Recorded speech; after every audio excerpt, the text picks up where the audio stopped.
안녕하세요. 모닝쇼 김은별입니다. 간밤 뉴욕 증시는 하락으로 거래를 마쳤는데요. 특히나 나스닥 시장을 중심으로 1% 넘게 내려가면서 기술주들이 하방 압력을 받는 모습이었습니다. CNN에서는 러시아의 지금 내부 혼란이 글로벌 경제를 어렵게 할 수 있다라는 지적이 나오기는 했지만 다행히 시장에서는 바그너 반란에 대한 이슈가 크게 반영되지 않았는데요.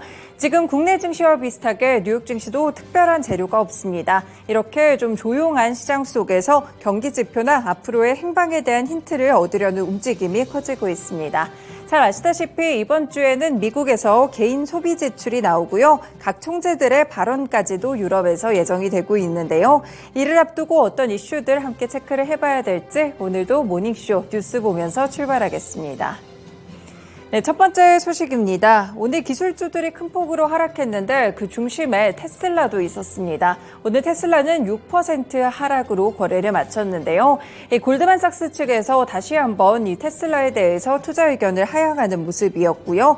중립까지 내렸습니다. 이 전기차의 가격 책정 환경이 어려워진다면서 그 근거를 들었는데요. CNBC에 따르면 마크 딜레이니 골드만삭스 애널리스트는 전기차의 경쟁이 치열해지면서 자동차 가격이 인하되고 이에 따라서 테슬라가 마진에 대한 압박을 받을 수 있다라고 설명을 했습니다. 골드만삭스는 그래서 테슬라의 투자 의견을 매수에서 중립으로 낮췄는데요. 다만 목표가는 185달러 선에서 248달러 선까지 올렸다는 점 함께 참고가 되고 있습니다. 일단 지금은 시간외에서도 소폭 하락하는 모습으로 진행이 되고 있는데요. 오늘 종가 기준으로는 241달러를 기록했다는 점 체크가 되고 있습니다. 앞서서 지난주에도 테슬라가 3일 동안 3번이나 투자 등급이 강등되기도 했었는데요. 먼저 지난 23일에는 투자은행 DG뱅크에서 테슬라의 투자 등급을 2단계나 강등했습니다. 경기 둔화로 전기차 수요가 감소하고 있고 중국 업체들과의 경쟁도 심화하고 있다는 것이 그 이유였는데요. 테슬라를 매수 등급에서 중립을 뛰어넘은 다음 바로 매도 등급으로 2단계 하향하는 모습이었습니다. 그리고 하루 전인 지난 22일에도 테슬라의 오랜 강세론자였던 모건 스탠리의 분석가 아담 조나스는 보고서를 내고 테슬라의 투자 등급을 비중 확대해서 동일 비중으로 낮춰잡기도 했었는데요. 테슬라가 자동차 회사인데 인공지능 수혜주로 인식이 되면서 주가가 고평가됐다며 등급의 하향 이유를 설명했습니다.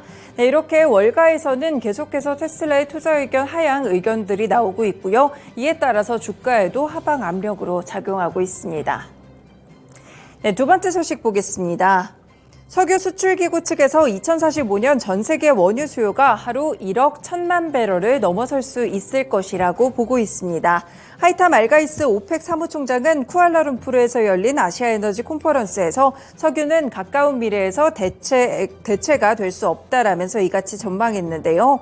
그러면서 원유는 2045년까지 전 세계 사용량 가운데 29%를 차지할 수 있을 것이라고 보고 있습니다. 또한 지금부터 2030년까지 알가이스는 5억 명의 사람이 도시로 이동하면서 석유에 대한 수요는 계속해서 성장할 수 있을 것이라며 긍정적인 전망을 내놓게 됐는데요.